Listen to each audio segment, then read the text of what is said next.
Umar radiyallahu anhu'nun başынан ötken okuya.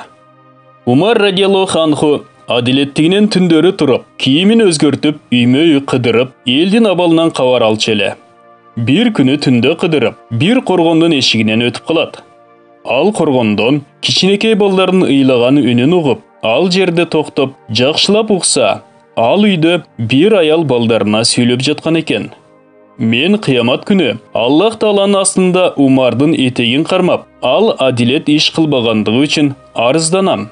Hazreti Umar radiyallahu anhu al uydun eşigin kağıp, içkeri kirүүгө uruksat surayt. Al uydan bir ayal çıgıp, uruksat bergenden soň Umar radiyallahu anhu içkeri kirip aytat.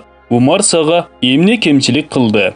Al ayal, Umar menin kүйөөмдү palan soğuşqa jönötüp, kүйөөм şehit boldu. Al kүйөөмдөн jetim baldar kaldı. Bul baldarga bere turgan tamagım jok. Andıktan baldar açka kalıp uktay albay, ıylaşıp aytıp jatışat. Momundardın padişası Umar bizdin abalыбызды bilүүгө тийишко. Элдин милдетин алгандан соң абалынан кабардар болушу керек деп бул балдары ыйлап жатышат дейт. Hazreti Umar radiyallahu anhu al ayalга айтат. Силер өзүңөр Умарга барып, абалыңарды билдирбесеңер, ал силердин абалыңарды кайдан билмек эле дегенде, ал аял айтат. Падышанын алдына ар бир адам бара албайт. Же барса деле, баруудан тартынат. Адилет падыша өзү адам коюп болса деле, элдин абалынан кабардар болуп, элдин кажетин аткарууга тийиш.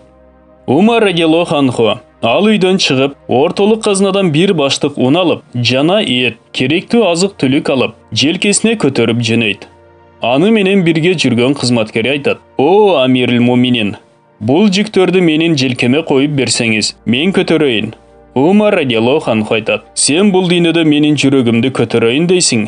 Кыяматта менин күнөөмдү ким көтөрөт деп, өзү желкесине көтөрүп, ыйлаган абалда ал аялдын үйүнө барып, өз колу менен камыр жууруп, тамак бышырып, өз колу менен балдарга тамак жедирип, курсактарын тойгузуп коёт. Анан алардан кечирим сурап, аларды ыраазы кылып, эми кыямат күнү мени доолап этегимди кармабагыла деп, алардан ыраазылыгын алып чыгып кетет.